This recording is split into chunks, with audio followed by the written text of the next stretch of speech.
من لم يجمع الصيام قبل الفجر فلا صيام له. هر کەسێک پێش نوێژی بەیانی نیەتی ڕۆژبوونی نەهێنابێت ئەو ڕۆژەی دروست نییە.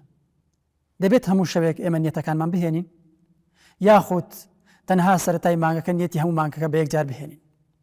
بەڕێزەکانم بەپێی ئەم حەدیثەی پێغەمبەری خوا عەلەیهی سەڵاتو وسەلام وەروەها حەدیثێک کە دەفەرمێت ئینەمە الأعمال بالنیات هیچ خلافێکی تێدا نییە کە مانگی ڕەمەزان پێویستی بە نیەت هەیە، چونکە هیچ عیبادەتێک بەبێ نیەت نابێت.